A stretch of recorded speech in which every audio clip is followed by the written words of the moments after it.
এবার ঈদে বাংলাদেশ ঘন ঘন আন্তর্জাতিক সংবাদ শিরোনাম হচ্ছে।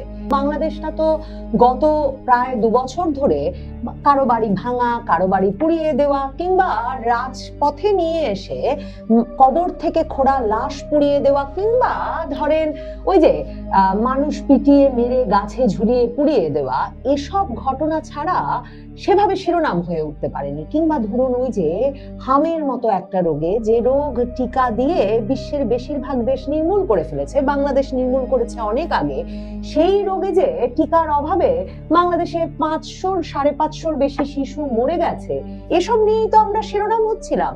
তবে ঈদ মৌসুমে এসে এক নতুন বৈচিত্র্য এসেছে আমাদের জীবনে। বাংলাদেশের কোরবানির হাট বারবার ভাইরাল শিরোনাম হচ্ছে। পৃথিবীর শীর্ষস্থানীয় দৈনিকগুলো, independent, guardian, new York Times থেকে শুরু করে পৃথিবীর সকল শীর্ষস্থানীয় বার্তা সংস্থা এবং সংবাদ মাধ্যম বাংলাদেশের কোরবানির হাটে যে ডোনাল্ড ট্রাম্প নামের এক মহিষ ওঠানো হয়েছে ঈদুল আজহায় কোরবানি দেওয়ার জন্য, সেই শিরোনামটি একেবারে সয়লাভ হয়ে গিয়েছিল। এবং একের পর এক ভাইরাল ভিডিও, ডোনাল্ড ট্রাম্প কেমন দেখতে, সব নিয়ে নানা রকম খবরাখবর তো প্রকাশ হচ্ছিলই, এমন ভাবে খবরগুলো পড়ছিল আন্তর্জাতিক সংবাদ মাধ্যম। যেমন ধরেন আন্তর্জাতিক বার্তা সংস্থা রয়টার্স যখন খবর করছিল যে বাংলাদেশের দুর্লভ ডোনাল্ড ট্রাম্প এবারের ঈদের এক সেন্সেশনে পরিণত হয়েছে, সবচেয়ে চাঞ্চল্যকর ঘটনায় পরিণত হয়েছে, তখন আরেকটু এগিয়ে গিয়ে সম্ভবত প্রেসিডেন্ট ডোনাল্ড ট্রাম্পকে একটু উত্তেজিত করে দিতেই টেলিগ্রাফের মতো প্রভাবশালী যুক্তরাজ্যের দৈনিক এই খবরটির শিরোনাম করেছিল এমন করে যে Bangladesh to sacrifice Donald Trump, তারপর তারা বলেছে দ্য অ্যালবিনো বুল। তার মানে তারা সরাসরি লিখেছে বাংলাদেশ এবার কোরবানির ঈদে ডোনাল্ড ট্রাম্পকে কোরবানি দিবে।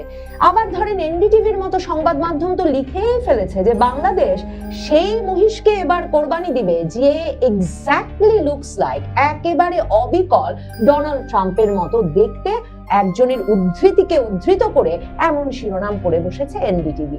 এই পরিস্থিতিতে মার্কিন প্রশাসন, ট্রাম্প প্রশাসন, প্রেসিডেন্ট ট্রাম্পকে যারা লক্ষ্য রাখেন, যারা চেনেন, বা তার খবরাখবর তো না পড়ে না লক্ষ্য রেখে উপায় নাই, তো সেই প্রেসিডেন্ট ট্রাম্পের স্বভাব চরিত্র সম্পর্কে যতটুকু ধারণা পান, তাতে বুঝতে অসুবিধা হওয়ার কোনো কারণ নাই যে প্রেসিডেন্ট ট্রাম্পের পক্ষে এই বিষয়টাকে হাস্যরসাত্মক ভাবে নেওয়া কিছুতেই সম্ভব হয় নাই।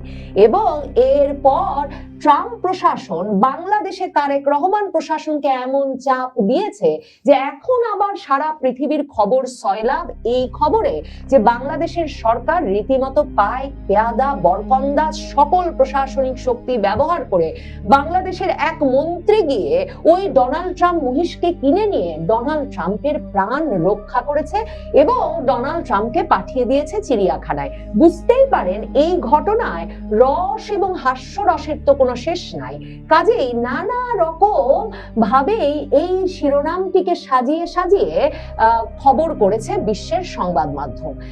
বাংলাদেশে এই যে ডোনাল্ড ট্রাম্প নামের এক মহিষ বাজারে উঠে গেল, এই বিষয়টাকে প্রথমে তারেক রহমান সরকার গুরুত্ব দেওয়ার মতো বলে ভাবেন নাই। মানে তারা, আমাদের কূটনীতিকরা বা আমাদের পররাষ্ট্র মন্ত্রণালয় কিংবা আমাদের সরকারের কর্তা ব্যক্তিরা বুঝতেই পারেন নাই, ধারণাই করতে পারেন নাই যে এর প্রভাব কতটা খারাপ হতে পারে যে বিশ্বের শীর্ষস্থানীয় গণমাধ্যমে Bangladesh to sacrifice Donald Trump, Bangladesh Donald ট্রাম্পকে কোরবানি দিতে যাচ্ছে, এই শিরোনাম হওয়া শুরু হয়েছে।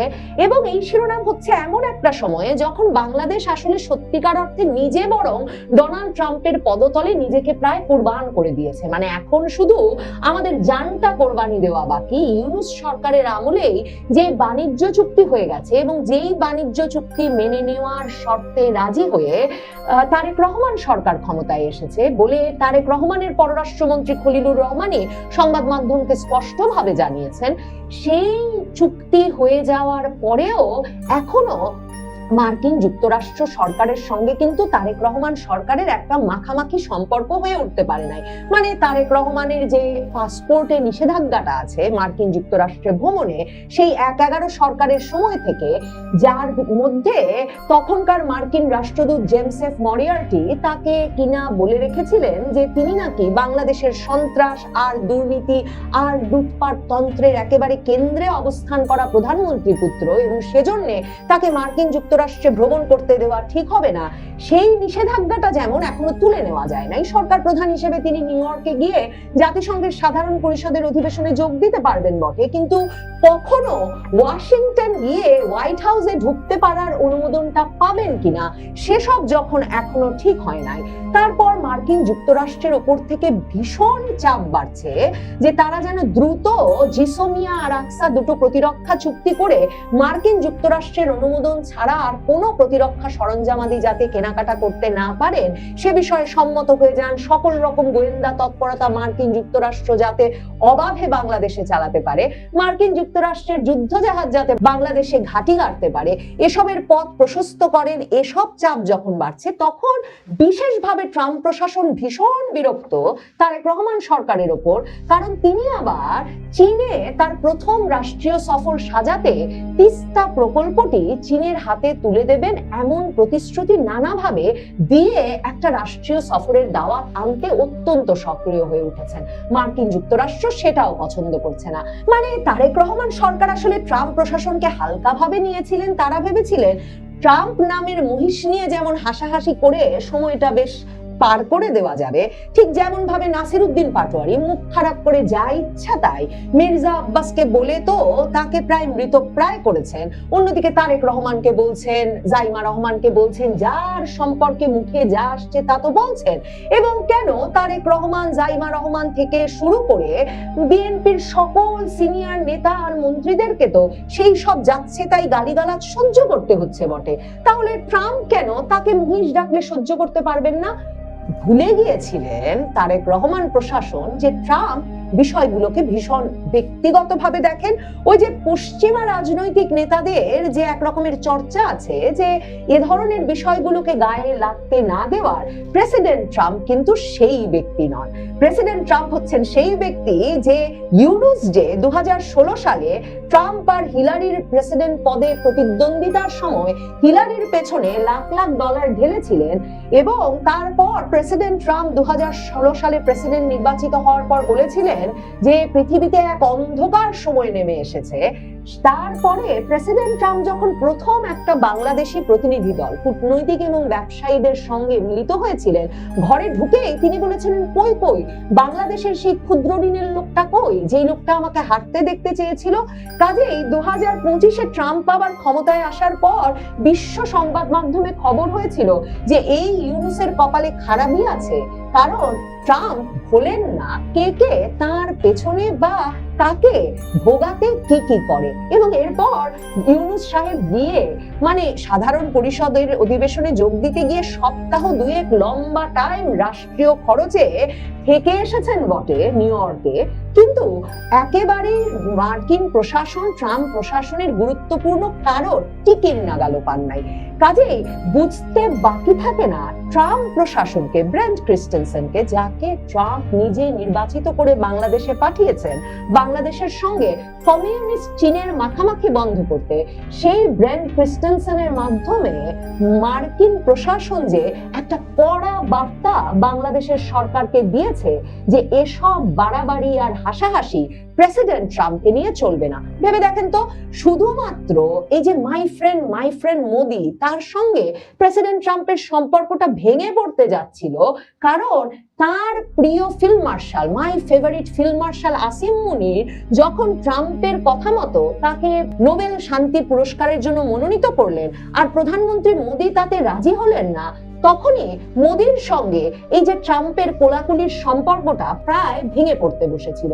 কাজেই প্রেসিডেন্ট ট্রাম্প এসব ঘটনা ইগনোর করার বা মানে এড়িয়ে যাওয়ার, এক রকমের পাত্তা না দেওয়ার লোক না, সেটা হাড়ে হাড়ে তারেক রহমান সরকারকে টের পাওয়ানোর সাথে সাথে কাঁপতে কাঁপতে কাঁপতে গিয়ে ওই ডোনাল্ড ট্রাম্প নামের মহিষটা পাইক বরকন্দাজ পাঠিয়ে, মানে কেরানীগঞ্জ থানার পুলিশ পাঠিয়ে শেষ পর্যন্ত কোরবানির হাট থেকে যেই ব্যক্তি কিনে নিয়ে বাড়ি গিয়েছিলেন কেরানীগঞ্জের জিঞ্জিরায়, সেই ব্যক্তির কাছ থেকে উদ্ধার করা হয়েছে। পুলিশ কর্মকর্তা সেখানে গিয়ে বলেছেন যে উপর থেকে নির্দেশ এসেছে, মহিষটি কোরবানি করা যাবে না, এটাকে আপাতত থানায় নিয়ে যেতে বলেছে।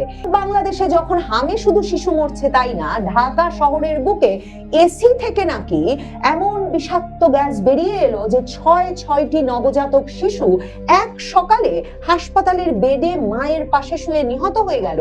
সে দেশে ট্রাম্পকে উদ্ধার এমন গুরুত্বপূর্ণ এক কৃতিত্বের কাজে তারপর পরিণত হলো যে প্রধানমন্ত্রী তারেক রহমানের একজন সহকারী প্রেস সচিব সংবাদ মাধ্যমকে এরপর জানান, আলোচিত ডোনাল্ড ট্রাম্প নামের মহিষটিকে জাতীয় চিড়িয়াখানায় রাখার সিদ্ধান্ত নিয়েছে সরকার।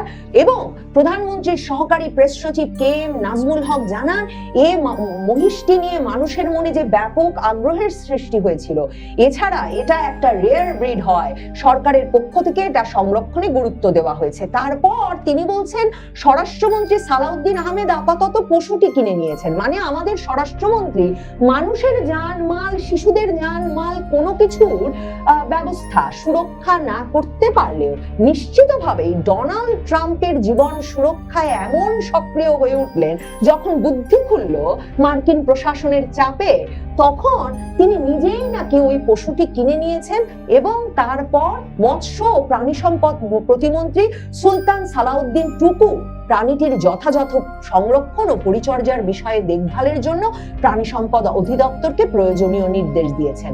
এখন 3,85,000 টাকায় বিক্রি হওয়া ওই ডোনাল্ড ট্রাম্পকে কি রাষ্ট্রের টাকায় কিনলো, নাকি সালাউদ্দিন আহমেদ নিজের টাকায় কিনে নিলেন ডোনাল্ড ট্রাম্পকে রক্ষা করতে, মূলত তার সরকারকে মার্কিন প্রশাসনের গুড বুকে রাখতে? কিন্তু এভাবে কি মার্কিন প্রশাসনের গুড বুকে থাকা যাবে?